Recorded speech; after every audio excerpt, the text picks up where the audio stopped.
How's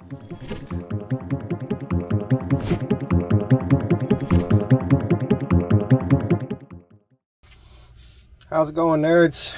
Alright, so today we got a little bug out project. I did the Hogue Deka build last week, and just so happened that my brother Mr. Ken had a bug out that he needed some assembly work done on, and I said, oh, here's a good chance to do a little comparison.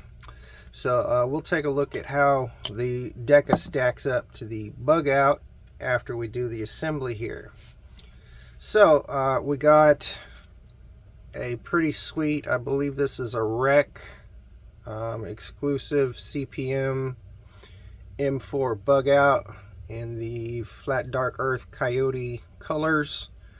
And I don't know, I think he said that he may have had some Cerakote work done by Rec on this. I don't know if this was a model that they offered or if he sent it in to get it Cerakoted, but that's beside the point. He's wanting some new scales installed, and he's got these AWT aluminum scales here. I think these are called the Archon scales. And it looks like he may have sent some oversized PB washers to go along with it. So we are gonna install these new scales and see what's up.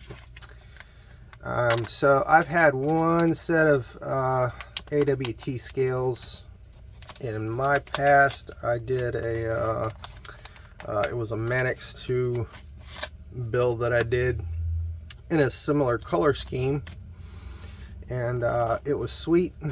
However, I did not personally like the Cerakote on the scales. It felt too slick to me. Feeling this, I don't think this is Cerakote. I think these are anodized. And so AWT, Applied Weapons Technology, they offer two different finishes on their scales. The typical anodized aluminum, and then they have Cerakote. Now, when I went to order my AWT scales, they were out of the anodized aluminum because it's obviously the most popular version. So I just ordered the Cerakote, and when I got it, put it in hand, it felt really slick, and I did not like the way that the coating felt on the scales personally. Okay, so let's set these aside, and we are definitely going to have some cleaning to do. This has been carried, it's got dust in it, pocket lint, etc. And we are going to have to swap in the oversized washers for him.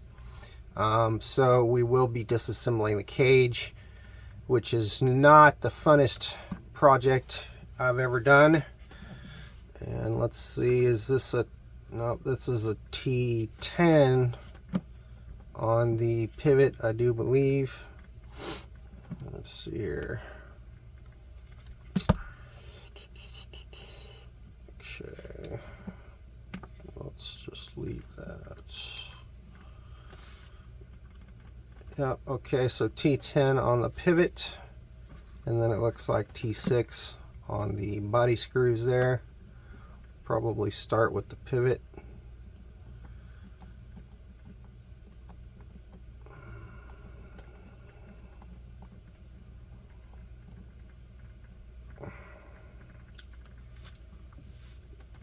Definitely some Loctite built up around there.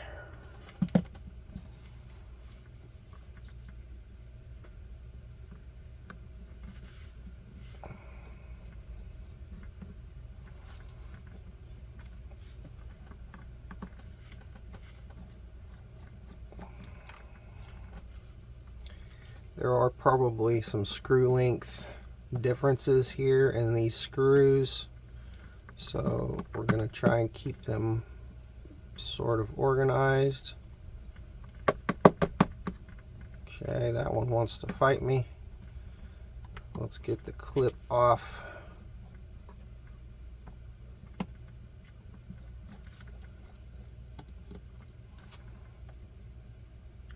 Set that aside.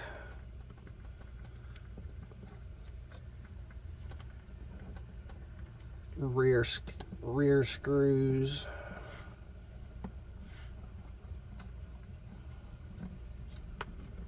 center screws,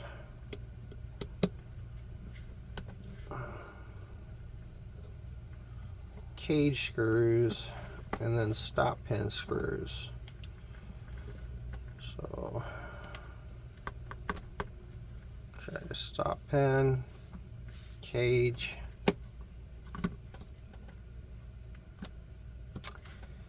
and I don't know,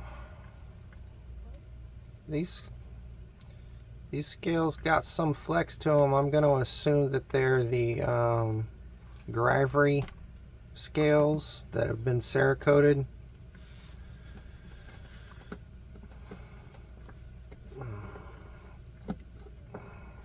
Stop pin screw. Okay. Alright, now we are in here. And she's a dirty girl. Got a lot of pocket lint and dust built up inside that cage. Let's go ahead and take the standoffs. Yeah, this whole thing has been aftermarket Cerakoted. I can see where there's some color wear on the standoffs there. Okay. We might as well go ahead and disengage the Omega springs and just go ahead and poke the pivot on out. Maybe not.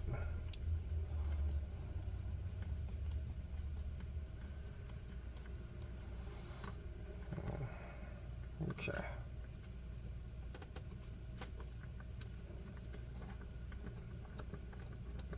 Kind of jiggling the assembly here to get the pivot to let go. It's kind of holding on to it a little bit. There we go.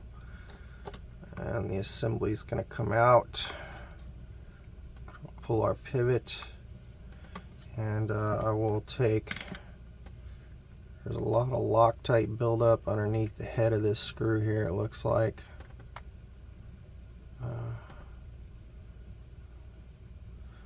Now I will, this right here, this is a Nalgene bottle, 2-ounce Nalgene, and I got this at REI, which was a pretty cool store where you can get weird things like this. So I will take the pivot and put that in the alcohol. This is some 99% rubbing alcohol.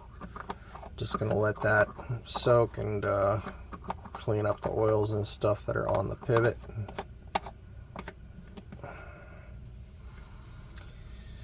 Let's see. Yeah, these are like these are G10. They're not plastic. They are G10, but there is still some flex in them. Probably set those over here. Okay, now on the assembly,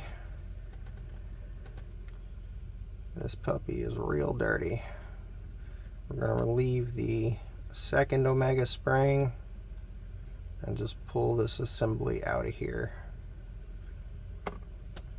Okay, and there's the stop pin between the two plates of the cage, and we'll just kind of wiggle that apart. Get our stop pin out of there. And it's pretty dirty. Just give it a good alcohol rub down on all these parts. Probably go ahead and drop the Omega spring, whoops, assembly in there.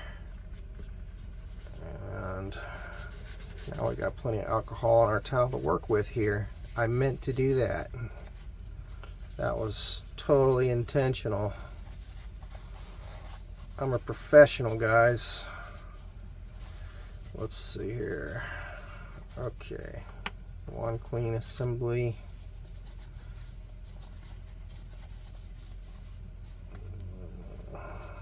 We Get all that nasty dust and stuff out of there.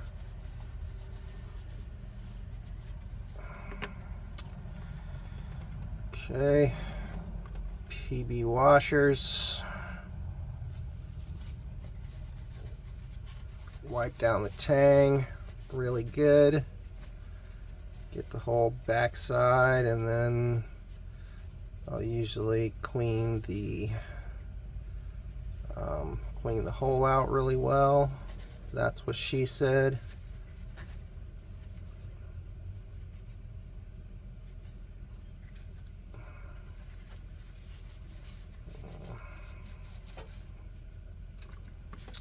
Okay. We've got the oversized washers here.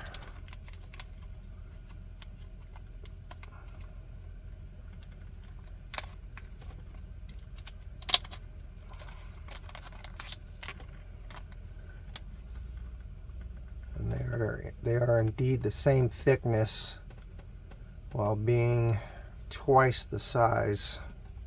So that should add some stability to the pivot.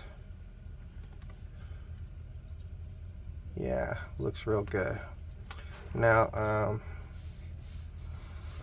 you know, a lube of choice on the blade, I usually will use nano oil on darn near everything.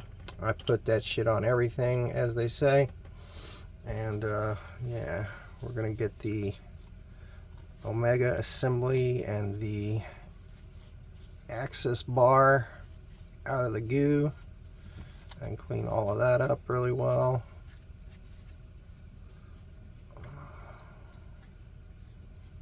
Very good, very good. Okay. Now then, let's see, how should we do this? So we'll get some nano oil going on the tang over here, and just get that kind of spread around and try to adhere the washer to it. Hopefully that oil makes it stick like so. Forgot to grab my little pivot assembly tool again. That's okay. We're just gonna work with what we got, right?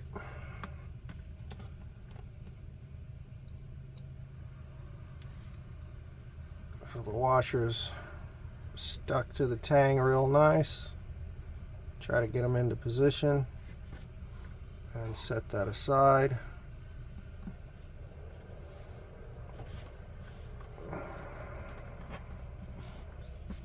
Wipe down our stop pin here.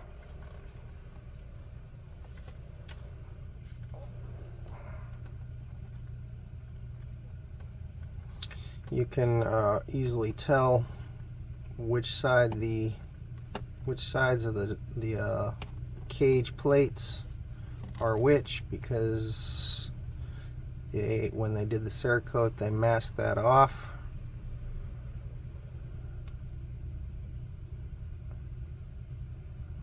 Oof. Is this D-shaped? Oh, okay, so the stop pin is definitely D-shaped, so you want to get that lined up. There we go. That's good. I like captured stuff. If I can have it captured, I usually prefer that in most cases. Although sometimes free spinning pivots on a frame lock actually work out better for reasons. Now, let's see. So we have the frame side here, or we'll call it the clip side in this case.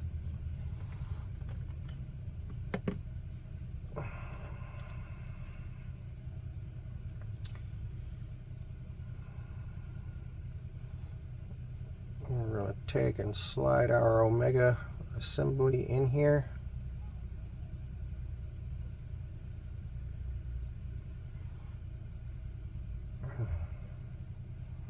Go ahead and capture the Omega springs.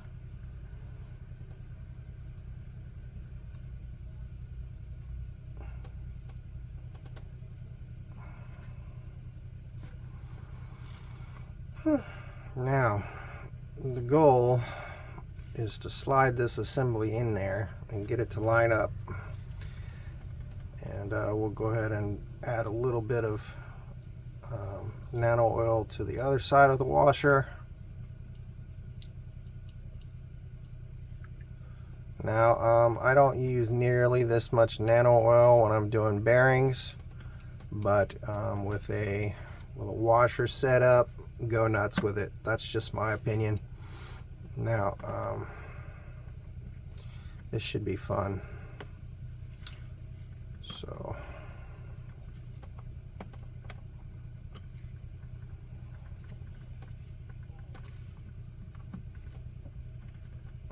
tell you what, let's go ahead and put this cage screw in just to hold the assembly.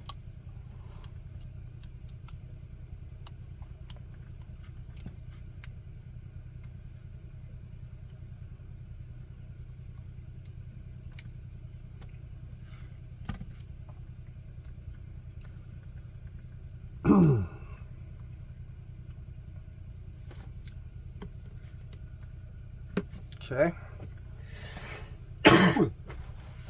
Now, all right, this is the pain in the ass part of it. Wish me luck here. So we're gonna try and slide this assembly in here. Moved my bottom washer.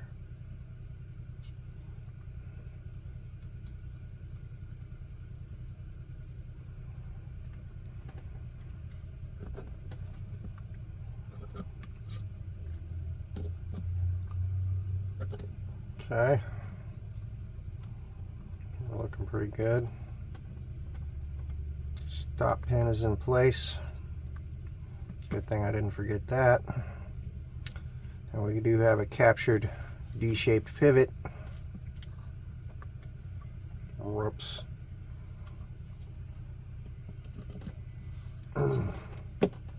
Okay. Yeah. I really wish I had not forgotten my tweezers to get this stuff out of the alcohol. That pivot screw does not appear to be steel. I'm just going to give everything a wipe down.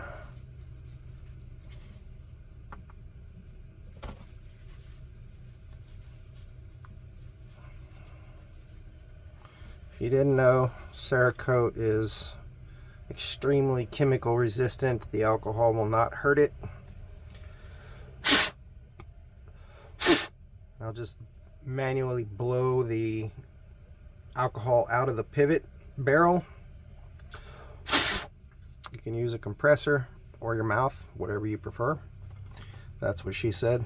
Alright, so we've got a D-shaped captured pivot here. We're going to pick up our bug out and try to get the pivot in there.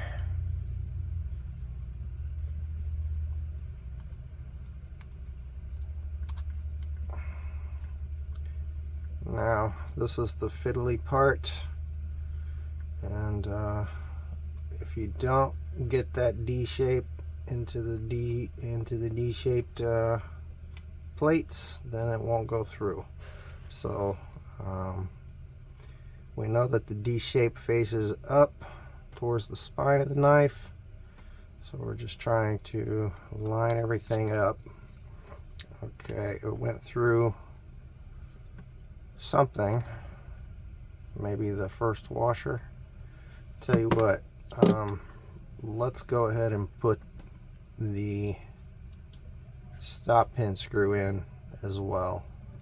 That might help keep things more stable. So we get a line up there. Okay, take two. Now, naturally, the assembly went flying, so I'll redo that. This is why I'm a frame lock guy. This little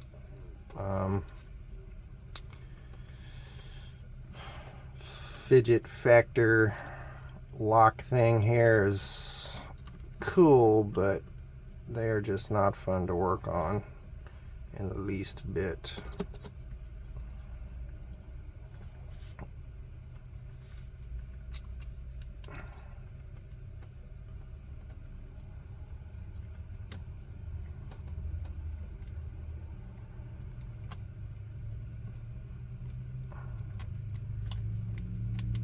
Come on, buddy.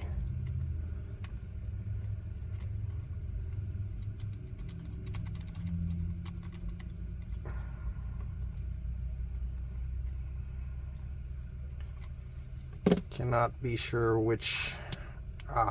There we go.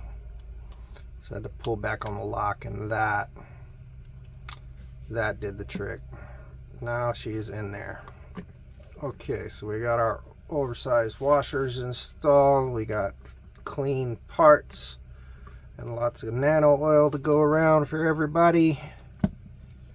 Now probably gonna want to flip it over and get your standoffs installed.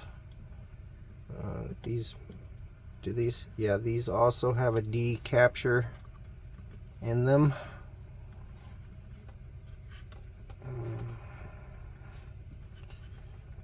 Okay. All the screws appear to be the same length. I might have screwed up and put one of the standoff screws into the cage, but that's okay. They look to be about the same length.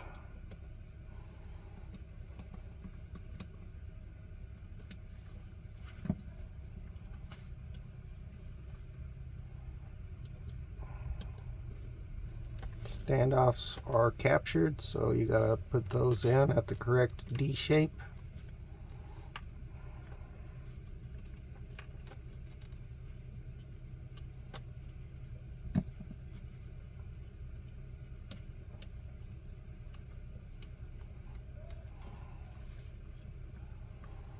Simply held together, didn't come apart on me, so that's good. Now I will probably pull that back out because that's actually a standoff screw. Put a cage screw in there.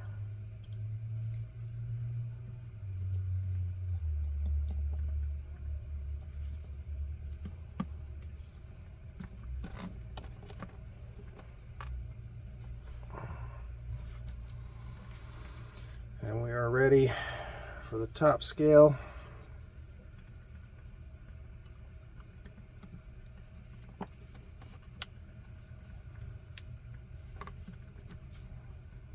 Start at the front, work our way to the back. That's what she said.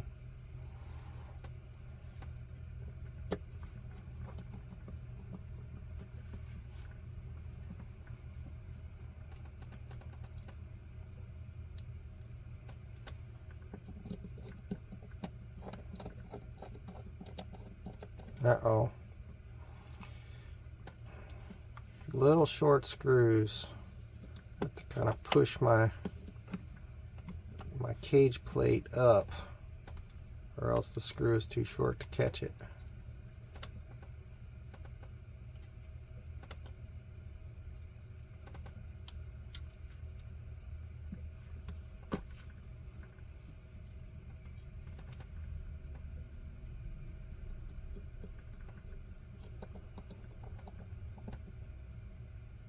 Okay, got that.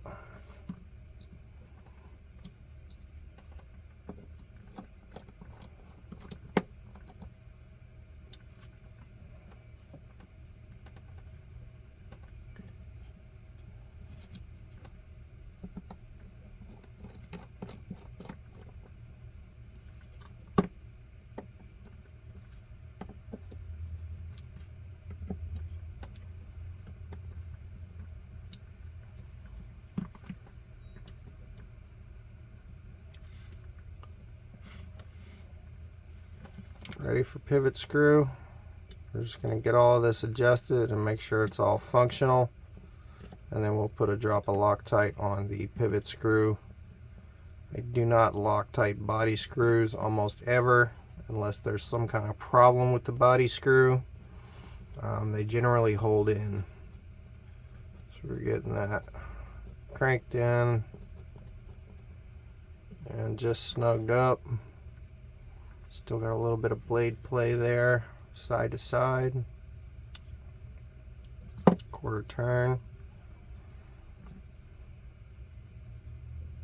A little more still play.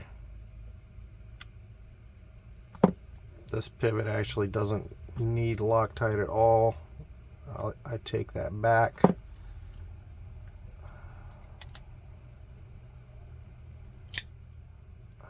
Okay.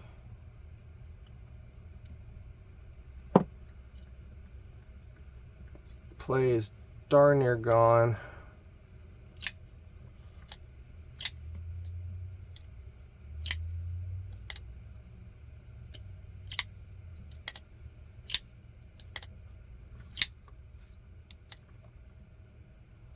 Blade centering seems a hair off. See if we can adjust that. It's probably just the pivot being still pretty loose. Now we're 98% tightness, and of course it won't drop. Tell you what I'm going to do is loosen this side.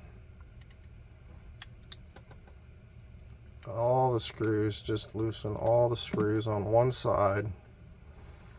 Tweak the blade to the opposite side. Retighten the screws, working from the back towards the front while holding the blade with my thumb to try to shift the assembly. And darn near centered.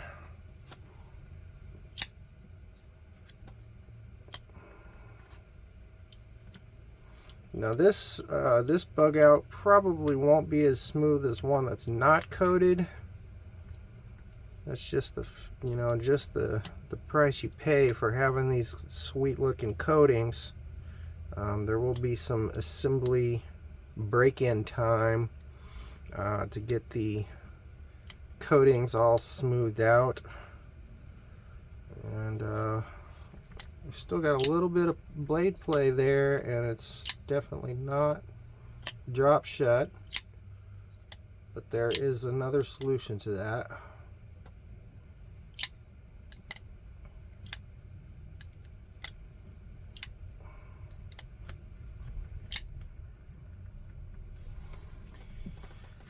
Let's go ahead and crank that pivot until we get no blade play. There. Just gonna kind of work it a little bit, get that oil spread out, and get things starting to smooth out.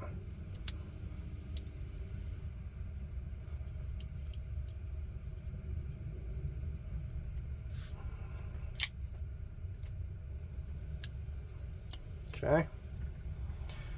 And the blade still did not center, so we're going to do the back side of the frame now. Try to shift the assembly a little more.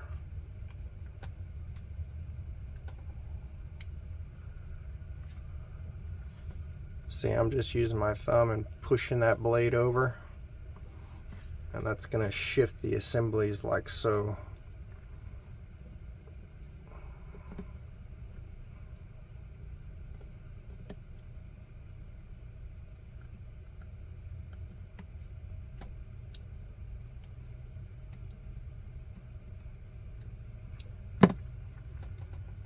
Okay, now we got centered, see?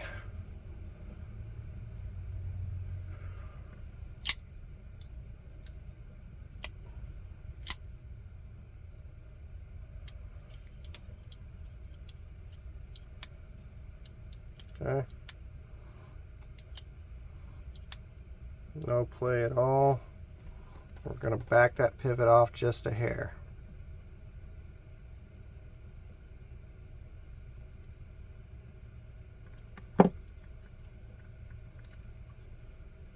Now we introduced a tiny bit of play there. Still very stable.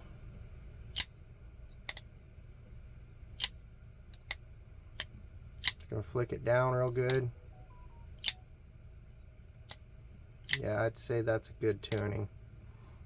It's not gonna be dropping on its own just yet, but it may get there over time with some break-in.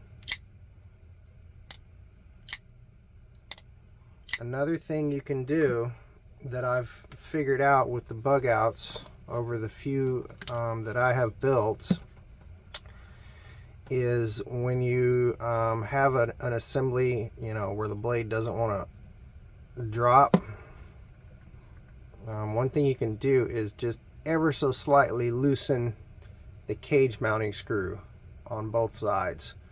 But you are going to have to Loctite them when you do that. So if you ever so slightly loosen these, it'll take some binding off of the pivot to allow the blade to move more freely. But make sure you put Loctite when you do that on these two cage screws so that they don't back out and you lose them. But that's a good trick to know on the bug out.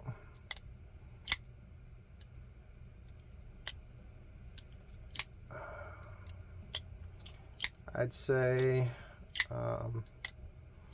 Mr. Ken, if you're watching this, I'm going to leave it just like that, just a tiny bit of movement on the blade, and you know, let it break in for a while. Just keep flicking it down like that, and then down the road you might be able to put that last little bit of tightness on the pivot once everything breaks in. So okay, now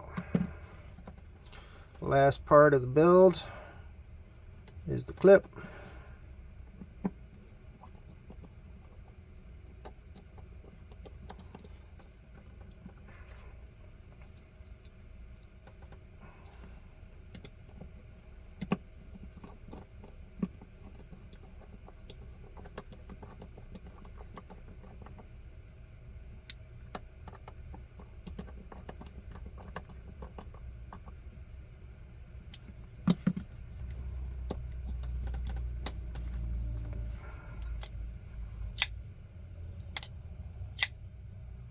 Okay, so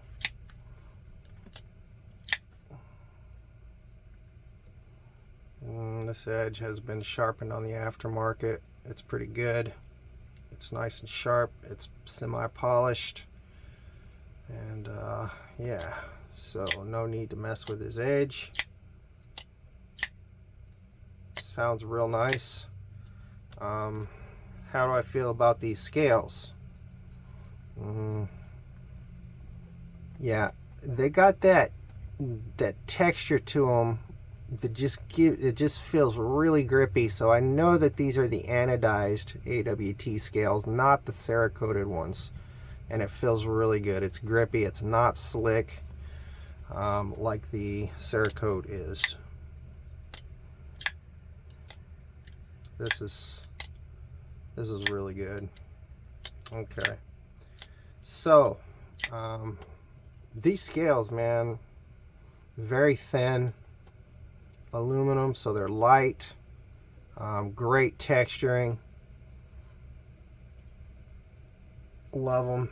These are great scales right here.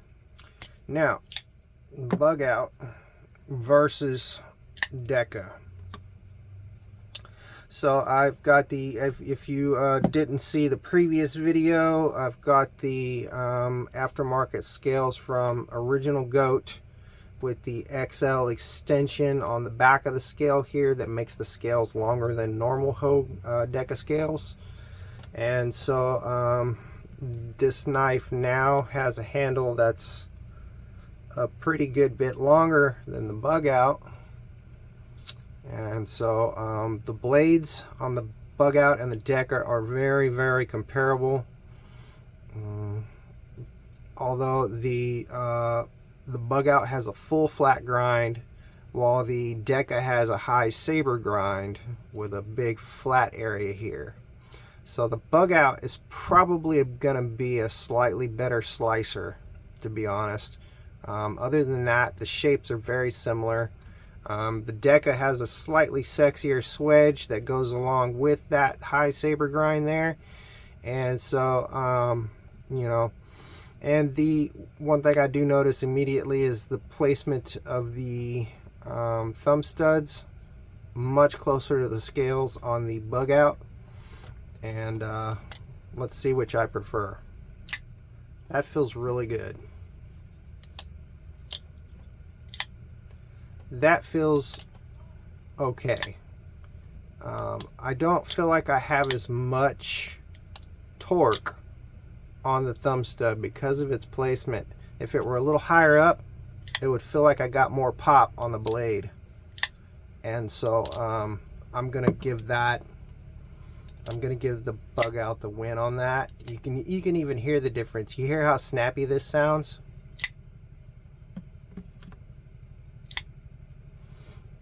So I'm gonna give the Bugout the win for the placement of the thumb stud. It just makes for a better action. And now on the axis lock bar, the Bugout, the AWT scales allow pretty good access to the lock bar there. And the Omega springs that Benchmade uses are significantly lighter than the Omega springs that Hogue uses. It's not a huge difference, but this is definitely more springy feeling than the Bugout. This is a lot easier to slide, okay? But yet, even with the stronger springs, this doesn't deploy quite as strongly as the Bugout. And I think that has to do with the placement of the thumb stud mostly. So again, that thumb stud placement on the Bugout is a big winner in my mind. Honestly, I prefer the AWT scales here over the expanded aluminum from OG Goat, and here's why. Massive difference in thickness, if you can see that. This is just crazy, right? So there's a huge difference in how thick the OG Goat scales are. You know, pocketability, the Bugout is going to win. This might be more hand filling for a guy with bigger hands. Might actually prefer these OG Goat scales. And this texture on here is really nice. It's pretty grippy. It's smooth. It's not sharp at all. It's all been knocked down really nicely. But for me, with my medium size hands, I'm gonna prefer the thinner scales from AWT on the Bugout. And lastly, the clip. I actually have an aftermarket Lynch clip on here, and honestly, I'm gonna give the win of the clip to the Bugout, and here's why. Actually, I guess the height is about the same. The height is about the same, but being that it's a smaller clip, this is just less obtrusive. I can barely feel just this peak on the clip. That's the only part of the clip that I feel in my palm. With the Deka, I feel this whole entire flat part up here in my palm, the whole flat part of the clip. And I don't have the original clip installed here, but if I did, I would still probably give the win to the Benchmade on the clip. So overall for me, you know, the better aftermarket support, you know, and everything, the Bugout is just the clear winner here. I'm sorry, Hogue. I think this was an A+ effort, but it's just not quite a Bugout. All right, guys, that's it for today, and I'll catch you in the next video.